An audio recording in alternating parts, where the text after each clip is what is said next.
प्यारे भक्तों, आज जिन्हें ये वीडियो प्राप्त हुआ है वे बहुत भाग्यशाली हैं। आज जो कोई भी ये वीडियो देख रहा है उसे स्वयं देवी लक्ष्मी ने चुना है ताकि आपके जीवन में समृद्धि, धन और खुशहाली का आगमन हो सके। यह पवित्र शुक्रवार का दिन माता लक्ष्मी की कृपा और आशीर्वाद प्राप्त करने का उत्तम अवसर है। आपको बस एक विशेष मंत्र का जाप करना है जिसे हम आपको सुनाने जा रहे हैं। यह मंत्र सरल है परंतु इसकी शक्ति अपार है। इसके जाप से देवी लक्ष्मी का आशीर्वाद प्राप्त होता है और आपके जीवन में आर्थिक उन्नति, व्यापार में सफलता और सुख शांति का वास होता है। आज शुक्रवार के दिन इस मंत्र का 108 बार जाप करने से आपके जीवन की आर्थिक बाधाएं, धन की कमी और परिवार में आ रही परेशानियां समाप्त हो जाती है। देवी लक्ष्मी की कृपा से आपके घर में हमेशा सुख शांति बनी रहेगी और समृद्धि का निरंतर वास होगा। इस मंत्र के जाप से देवी लक्ष्मी आपकी सभी मनोकामनाओं को पूर्ण करेगी और आपको सभी प्रकार के कष्टों से मुक्ति मिलेगी। देवी लक्ष्मी की कृपा से आपके घर में धन संपत्ति की कभी भी कमी नहीं होगी। तो भक्तों, आज इस मंत्र का 108 बार देवी लक्ष्मी के सामने जप करें। यदि आप किसी कारण व स्वयं जाप नहीं कर सकते तो इस मंत्र को अपने मोबाइल फोन पर 108 बार अवश्य सुने। इस मंत्र को पूरा सुनने पर ही आपको इसका पूर्ण लाभ मिलेगा। तो वीडियो को लाइक और चैनल को सब्सक्राइब भी कर दें और कमेंट में जय माता लक्ष्मी की लिखें। तो चलिए इस मंत्र की शुरुआत करें। ओम श्रीं ह्रीं श्रीं लक्ष्मी नारायणाय नमः। ओम श्रीं ह्रीं श्रीं लक्ष्मी नारायणाय नमः। ओम श्रीं ह्रीं श्रीं लक्ष्मी नारायणाय नमः। ओम श्रीं ह्रीं श्रीं लक्ष्मी नारायणाय नमः। ओम श्रीं ह्रीं श्रीं लक्ष्मी नारायणाय नमः। ओम श्रीं ह्रीं श्रीं लक्ष्मी नारायणाय नमः। ओम श्रीं ह्रीं श्रीं लक्ष्मी नारायणाय नमः। ओम श्रीं ह्रीं श्रीं लक्ष्मी नारायणाय नमः। ओम श्रीं ह्रीं श्रीं लक्ष्मी नारायणाय नमः। ओम श्रीं ह्रीं श्रीं लक्ष्मी नारायणाय नमः।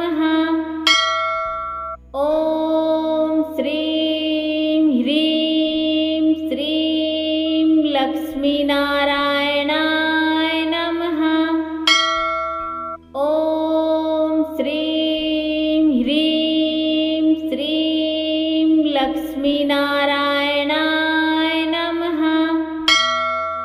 ओम श्रीं ह्रीं श्रीं लक्ष्मी नारायणाय नमः। ओम श्रीं ह्रीं श्रीं लक्ष्मी नारायणाय नमः। ओम श्रीं ह्रीं श्रीं लक्ष्मी नारायणाय नमः। ओम श्रीं ह्रीं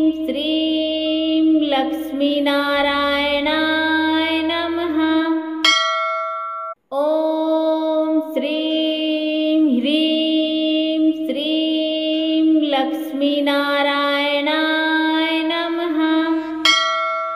ॐ श्रीं ह्रीं श्रीं लक्ष्मीनारायणाय नमः। ॐ श्रीं ह्रीं श्रीं लक्ष्मीनारायणाय नमः। ॐ श्रीं ह्रीं श्रीं लक्ष्मीनारायणाय नमः।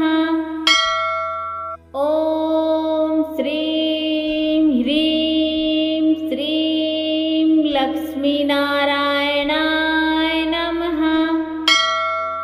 ॐ श्रीं ह्रीं श्रीं लक्ष्मीनारायणाय नमः।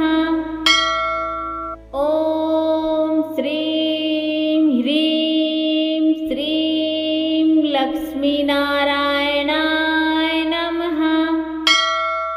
ॐ श्रीं ह्रीं श्रीं लक्ष्मीनारायणाय नमः। ॐ श्रीं ह्रीं श्रीं लक्ष्मीनारायणाय नमः। ॐ श्रीं ह्रीं श्रीं लक्ष्मीनारायणाय नमः। ॐ श्रीं ह्रीं श्रीं लक्ष्मीनारायणाय नमः।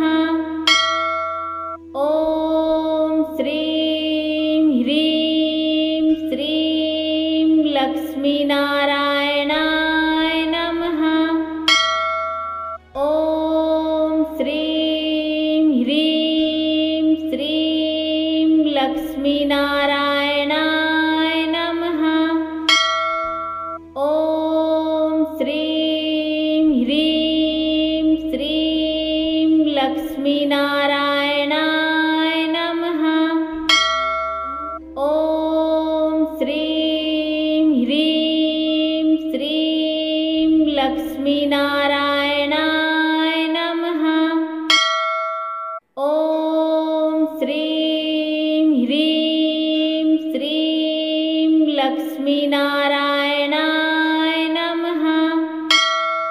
ॐ श्रीं ह्रीं श्रीं लक्ष्मीनारायणाय नमः। ॐ श्रीं ह्रीं श्रीं लक्ष्मीनारायणाय नमः। ॐ श्रीं ह्रीं श्रीं लक्ष्मीनारायणाय नमः। ॐ श्रीं ह्रीं श्रीं लक्ष्मीनारायणाय नमः। ॐ श्रीं ह्रीं श्रीं लक्ष्मीनारायणाय नमः। ॐ श्रीं ह्रीं श्रीं लक्ष्मीनारायणाय नमः। ॐ श्रीं ह्रीं श्रीं लक्ष्मीनारायणाय नमः। ॐ श्रीं ह्रीं श्रीं लक्ष्मीनारायणाय नमः। ॐ श्रीं ह्रीं श्रीं लक्ष्मीनारायणाय नमः। ॐ श्रीं ह्रीं श्रीं लक्ष्मीनारायणाय नमः। ॐ श्रीं ह्रीं श्रीं लक्ष्मीनारायणाय नमः। ॐ श्रीं ह्रीं श्रीं लक्ष्मीनारायणाय नमः।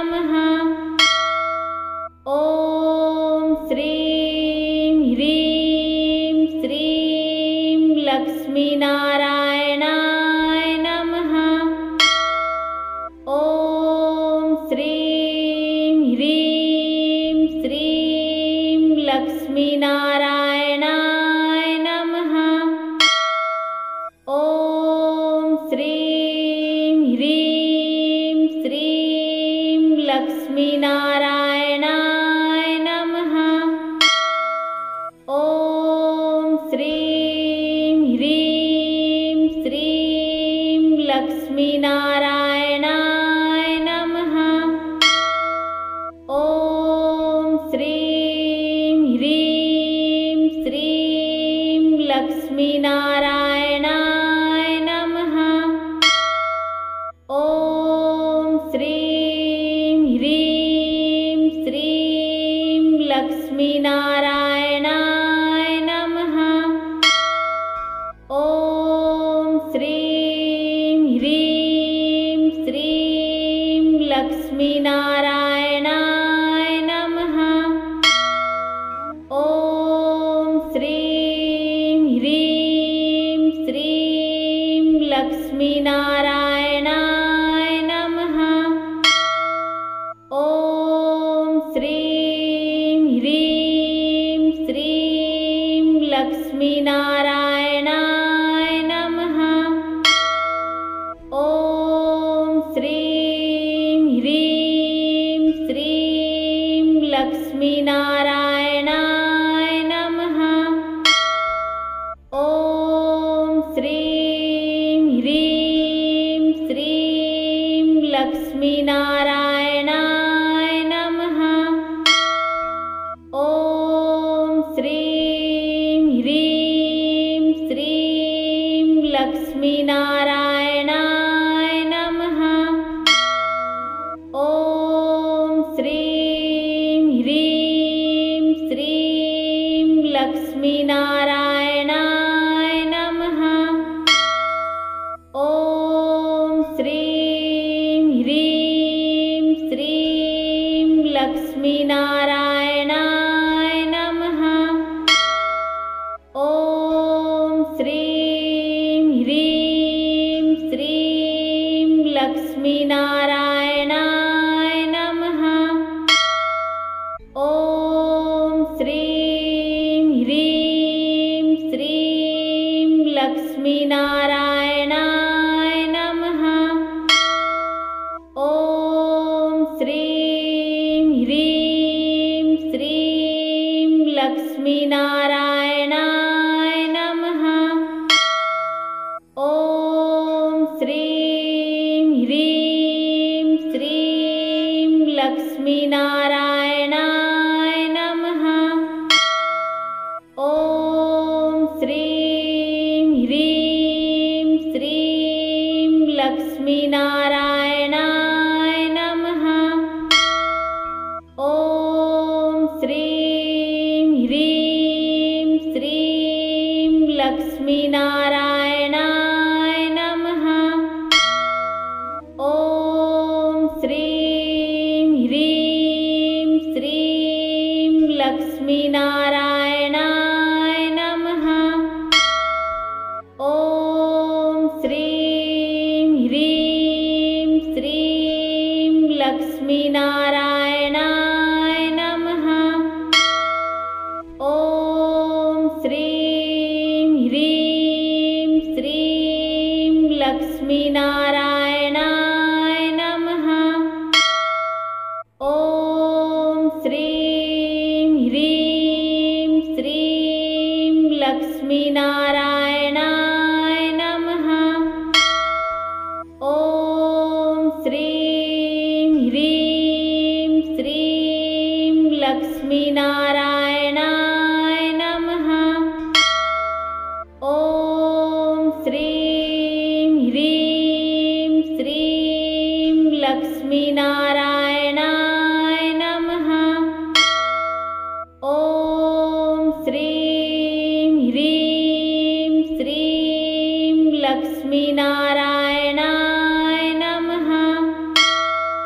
ॐ श्रीं ह्रीं श्रीं लक्ष्मीनारायणाय नमः। ॐ श्रीं ह्रीं श्रीं लक्ष्मीनारायणाय नमः। ॐ श्रीं ह्रीं श्रीं लक्ष्मीनारायणाय नमः।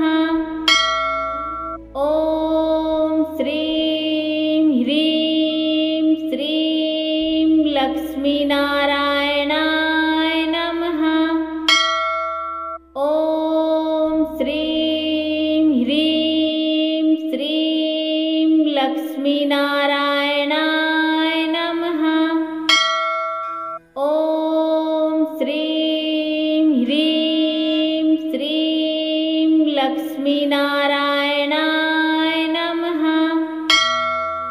ॐ श्रीं ह्रीं श्रीं लक्ष्मीनारायणाय नमः। ॐ श्रीं ह्रीं श्रीं लक्ष्मीनारायणाय नमः। ॐ श्रीं ह्रीं श्रीं लक्ष्मीनारायणाय नमः। ॐ श्रीं ह्रीं श्रीं लक्ष्मीनारायणाय नमः। ॐ श्रीं ह्रीं श्रीं लक्ष्मीनारायणाय नमः। ॐ श्रीं ह्रीं श्रीं लक्ष्मीनारायणाय नमः। ॐ श्रीं ह्रीं श्रीं लक्ष्मीनारायणाय नमः। ॐ श्रीं ह्रीं श्रीं लक्ष्मीनारायणाय नमः। ॐ श्रीं ह्रीं श्रीं लक्ष्मीनारायणाय नमः। ॐ श्रीं ह्रीं श्रीं लक्ष्मीनारायणाय नमः। ॐ श्रीं ह्रीं श्रीं लक्ष्मीनारायणाय नमः। ॐ श्रीं ह्रीं श्रीं लक्ष्मीनारायणाय नमः। ॐ श्रीं ह्रीं श्रीं लक्ष्मीनारायणाय नमः। ॐ श्रीं ह्रीं श्रीं लक्ष्मीनारायणाय नमः। ॐ श्रीं ह्रीं श्रीं लक्ष्मीनारायणाय नमः। ॐ श्रीं ह्रीं श्रीं लक्ष्मीनारायणाय नमः। ॐ श्रीं ह्रीं श्रीं लक्ष्मीनारायणाय नमः। ॐ श्रीं ह्रीं श्रीं लक्ष्मीनारायणाय नमः। ॐ श्रीं ह्रीं श्रीं लक्ष्मीनारायणाय नमः। ॐ श्रीं ह्रीं श्रीं लक्ष्मीनारायणाय नमः। ॐ श्रीं ह्रीं श्रीं लक्ष्मीनारायणाय नमः। ॐ श्रीं ह्रीं श्रीं लक्ष्मीनारायणाय नमः। ॐ श्रीं ह्रीं श्रीं लक्ष्मीनारायणाय नमः। ॐ श्रीं ह्रीं श्रीं लक्ष्मीनारायणाय नमः। ॐ श्रीं ह्रीं श्रीं लक्ष्मीनारायणाय नमः। ॐ श्रीं ह्रीं श्रीं लक्ष्मीनारायणाय नमः। ॐ श्रीं ह्रीं श्रीं लक्ष्मीनारायणाय नमः।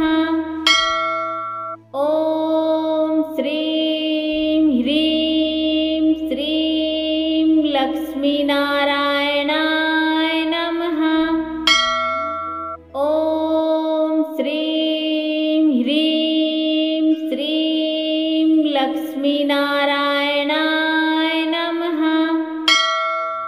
ॐ श्रीं ह्रीं श्रीं लक्ष्मीनारायणाय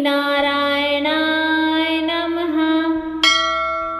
ॐ श्रीं ह्रीं श्रीं लक्ष्मीनारायणाय नमः।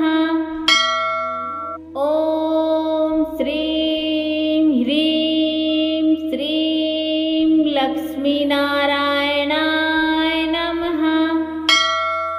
ॐ श्रीं ह्रीं श्रीं लक्ष्मीनारायणाय नमः। ॐ श्रीं ह्रीं श्रीं लक्ष्मीनारायणाय नमः।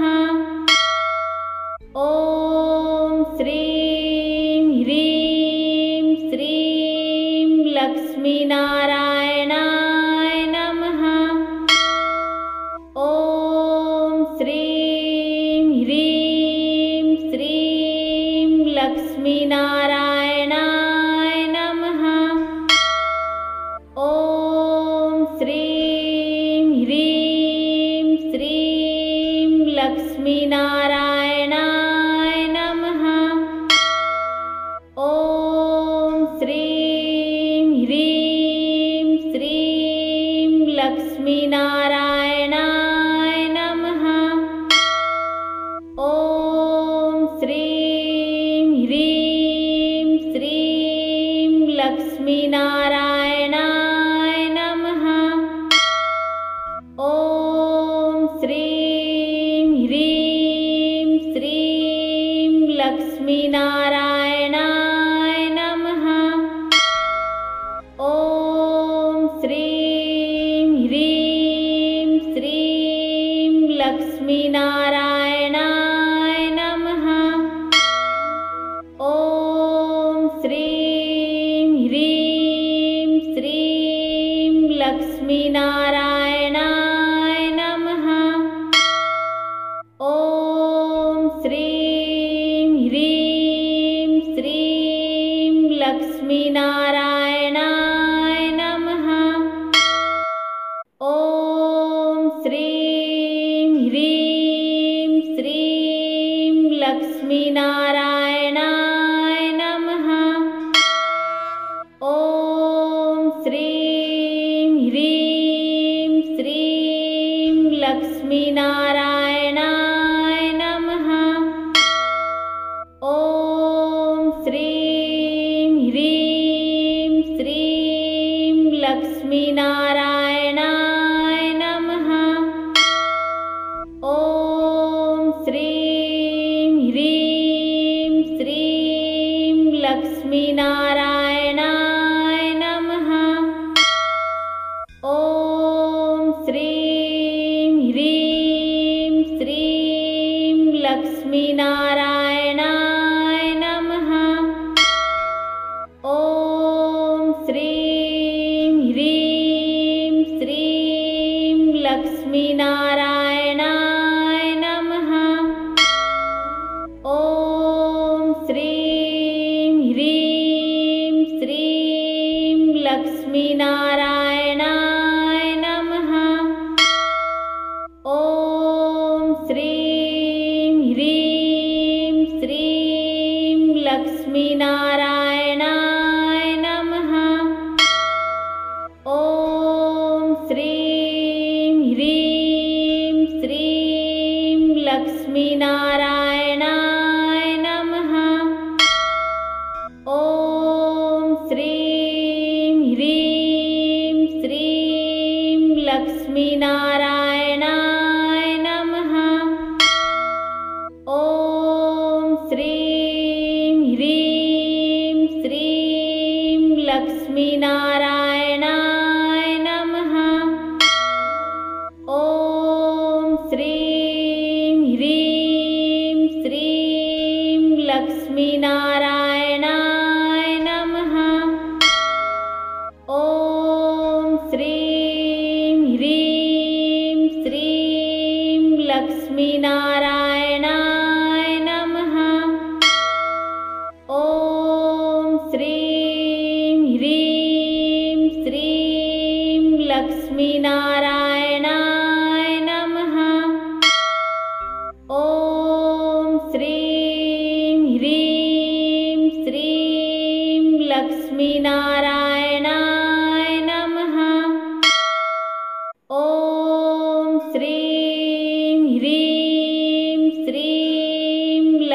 लक्ष्मीनारायणाय नमः। ॐ श्रीं ह्रीं श्रीं लक्ष्मीनारायणाय नमः। ॐ श्रीं ह्रीं श्रीं लक्ष्मीनारायणाय नमः। ॐ श्रीं ह्रीं श्रीं लक्ष्मीनारायणाय नमः। ॐ श्रीं ह्रीं श्रीं लक्ष्मीनारायणाय नमः। ॐ श्रीं ह्रीं श्रीं लक्ष्मीनारायणाय नमः। ॐ श्रीं ह्रीं श्रीं लक्ष्मीनारायणाय नमः। ॐ श्रीं ह्रीं श्रीं लक्ष्मीनारायणाय नमः। ॐ श्रीं ह्रीं श्रीं लक्ष्मीनारायणाय नमः। ॐ श्रीं ह्रीं श्रीं लक्ष्मीनारायणाय नमः। ॐ श्रीं ह्रीं श्रीं लक्ष्मीनारायणाय नमः। ॐ श्रीं ह्रीं श्रीं लक्ष्मीनारायणाय नमः। ॐ श्रीं ह्रीं श्रीं लक्ष्मीनारायणाय नमः। ॐ श्रीं ह्रीं श्रीं लक्ष्मीनारायणाय नमः। ॐ श्रीं ह्रीं श्रीं लक्ष्मीनारायणाय नमः। ॐ श्रीं ह्रीं श्रीं लक्ष्मीनारायणाय नमः। ॐ श्रीं ह्रीं श्रीं लक्ष्मीनारायणाय नमः। ॐ श्रीं ह्रीं श्रीं लक्ष्मीनारायणाय नमः। ॐ श्रीं ह्रीं श्रीं लक्ष्मीनारायणाय नमः। ॐ श्रीं ह्रीं श्रीं लक्ष्मीनारायणाय नमः। ॐ श्रीं ह्रीं श्रीं लक्ष्मीनारायणाय नमः। ॐ श्रीं ह्रीं श्रीं लक्ष्मीनारायणाय नमः। ॐ श्रीं ह्रीं श्रीं लक्ष्मीनारायणाय नमः। ॐ श्रीं ह्रीं श्रीं लक्ष्मीनारायणाय नमः। ॐ श्रीं ह्रीं श्रीं लक्ष्मीनारायणाय नमः। ॐ श्रीं ह्रीं श्रीं लक्ष्मीनारायणाय नमः। ॐ श्रीं ह्रीं श्रीं लक्ष्मीनारायणाय नमः। ॐ श्रीं ह्रीं श्रीं लक्ष्मीनारायणाय नमः।